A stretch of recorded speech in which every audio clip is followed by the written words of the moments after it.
እንግዲህ እንደዚህ አይነት ወጣቶች ባሉበት ሀገር ላይ እነ ደረጀ ደግሞ መጽሐፍ ጽፈው የአብቹን ስም ከመጽሐፋቸው ጋር አንድ ላይ አጣምረውታል።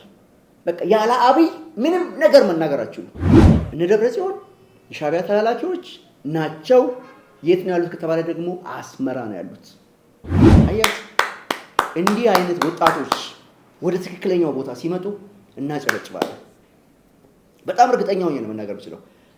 አቶ ሰንዶቃን ደበበ እንግዲህ አስቡት፣ የኢትዮጵያ የኒውክሌር ኢነርጂ ኮሚሽነር ናቸው። የኢትዮጵያ መከላከያ ሰራዊት ላይ ተኩሰ ማለት ነው የኢትዮጵያ መከላከያ ሰራዊትን አሸንፈ የምትደርስበት 4 ኪሎ የሚባል የለም። እንደው ራሳችሁን ችላችሁ ብጽፉ ምን አለበት? ምጽፉት ነገር ሁሉ ከአብቹ ጋር ምጽፉት ነገር ሁሉ አብይ ጓደኛዬ ነው፣ እንትና ጓደኛዬ ነው። በጣም እርግጠኛ ሆኜ ልንገርህ፣ አብይ አህመድ የሚባል ጀግና ኢትዮጵያዊ ተራማጅ መሪ ለተራ ሶሻል ሚዲያ ላይ ሲጋጋጥ ለሚውል ሰው ቁጭ ብሎ አስቦ አይጽፍም።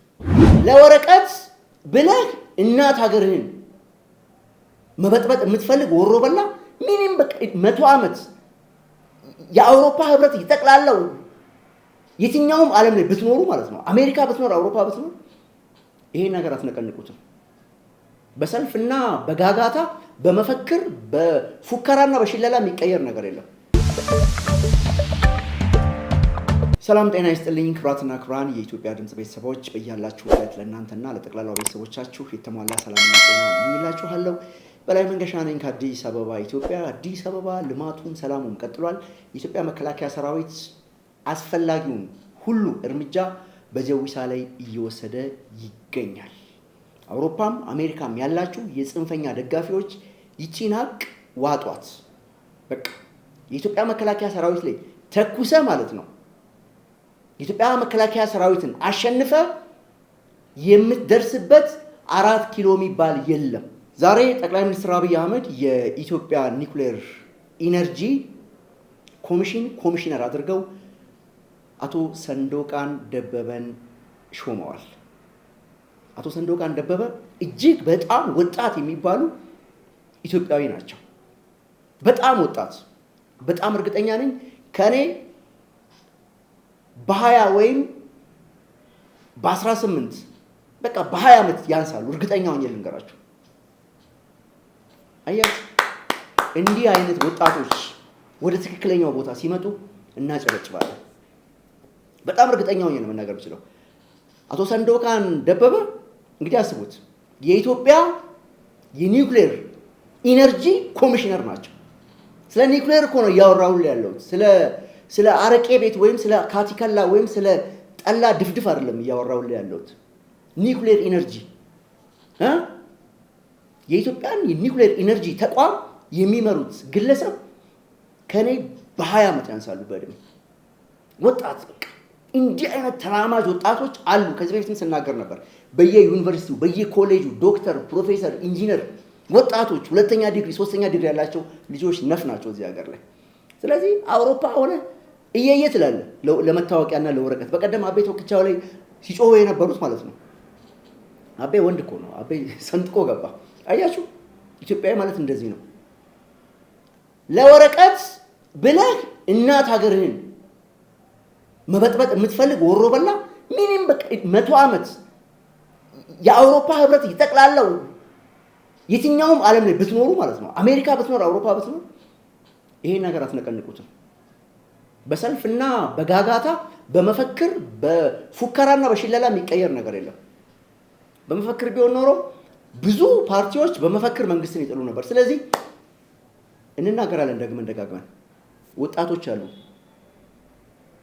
በጣም የሚገርም ጭንቅላት ያላቸው፣ በጣም ሀገራቸውን የሚወዱ፣ ለሀገራቸው ሲሉ ብዙ ጥቅማቸውን ጥለው ለኢትዮጵያ የሚያገለግሉ፣ አውሮፓና አሜሪካ መታወቂያ ተሰጥቷቸው ተለምነው ማለት ነው የኛ ሀገር ዜጋ ሁኑ፣ ለኛ ስሩልን የሚባሉ ጀግኖች ኢትዮጵያውያን አሉ እዚህ ሀገር ላይ። ስለዚህ የተጠራ ይሰጠዋል። አለቀ። እንግዲህ እንደዚህ አይነት ወጣቶች ባሉበት ሀገር ላይ እነ ደረጀ ደግሞ መጽሐፍ ጽፈው የአብቹን ስም ከመጽሐፋቸው ጋር አንድ ላይ አጣምረውታል። በቃ ያለ አብይ ምንም ነገር መናገራችሁ የምታወሩት ነገር ሁሉ አብይ አህመድ፣ የምትለፈልፉት ነገር ሁሉ አብይ አህመድ፣ የሚጽፉት ነገር ሁሉ አብይ አህመድ ስለ ኒውክሌር እዚህ ጋር ይፈላሰፋል። አብይ አህመድ ስለ ስፔስ እዚህ ያወራል። አብይ አህመድ የማያደርገው ነገር የለም። ዓለም ላይ ያለው መሻሻል፣ ዓለም ላይ ያለ ቴክኖሎጂ ኢትዮጵያ ውስጥ እያመጣ ነው። ወደድክም ጠላ በቃ ከአብይ ጋር በተአምር በምንም አይነት ስሌት በምንም አይነት ሂሳብ እናንተ አትገናኙ። በጣም እርግጠኛ ነኝ። አቢቹ አሁን ታይኝ እኮ ለደረጃ ሀብተወልድ ኢሜል ሲያደርግለት ቁጭ ብሎ አቢቹ ለሱ ብሎ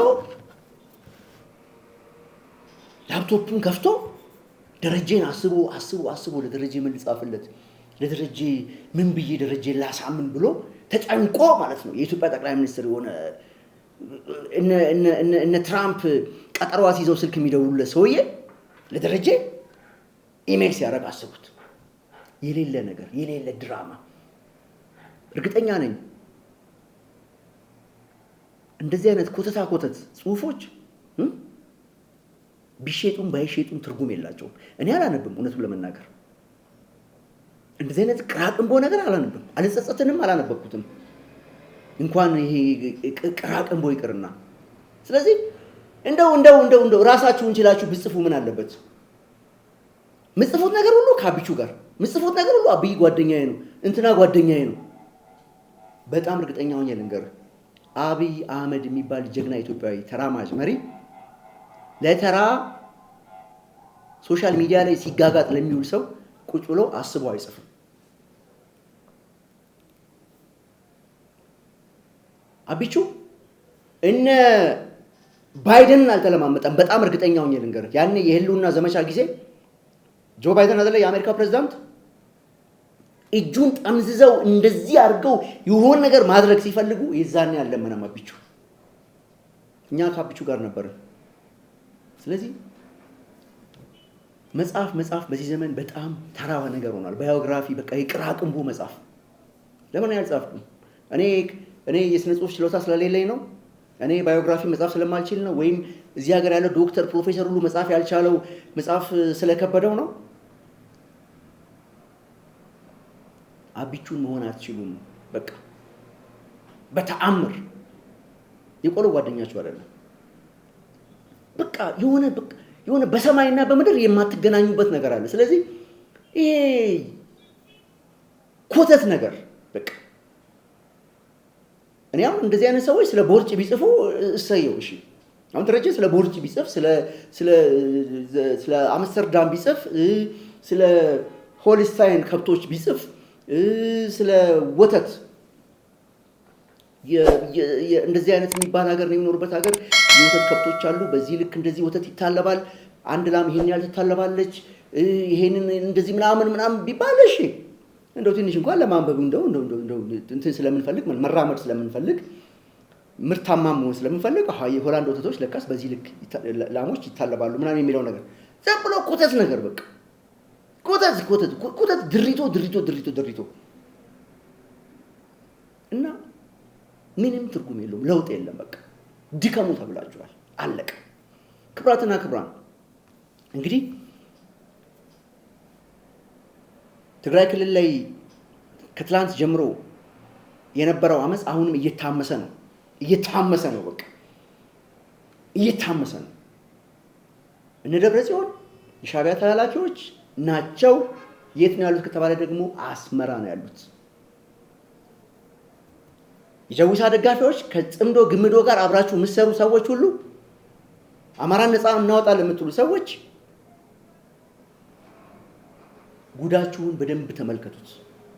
ለእናንተ ቲፒኤልኤፍ ድጋፍ ሊሰጥ አይችልም ካሁን በኋላ። በጣም እርግጠኛ ሆኜ መናገር የምችለው ይሄንን ነው። ስለዚህ የተበተነ ኃይል ነው ያላችሁ። ኢትዮጵያ መከላከያ ሰራዊት ስራውን እየሰራ ነው። ደህና አድርጎ እየመነጠረው ነው። በቃ ከሳምንት በፊት የነበረውን ግርግር ታስታውሳላችሁ አይደል ኢትዮጵያውያን? ያ ግርግር ዛሬ የለም፣ ጸጥ ብሏል። መከላከያ በሚፈልገው ፍጥነት በሚፈልገው ሁናቴ እያተራመሰው ነው የሚገኘው። 4 ነጥብ። አውሮፓና አሜሪካ ያላችሁ ለመታወቂያ ብላችሁ የምትንጫጩ ሰዎች ተንጫጩ። ምንም ማድረግ አንችልም። እኛ ስራ እየሰራን ነው። ፋይናሊ ሰንዶቃን ደበበ እድሜው ከኔ በ20 ዓመት ያንሳል። የኢትዮጵያ አሉ ከሚባሉ ኢትዮጵያ ይኖራታል ተብሎ የማይታሰበውን የኒውክሌር ኢነርጂ እየመራ ይገኛል። በቃ አየህ፣ መለፍለፍና መጻፍ ባንዲራ ይዞ መሮጥ ቀላል ነገር ነው። እንደዚህ አይነት ትላልቅ ተቋማትን ግን መምራት ጭንቅላት ይፈልጋል። ጭንቅላት አለ።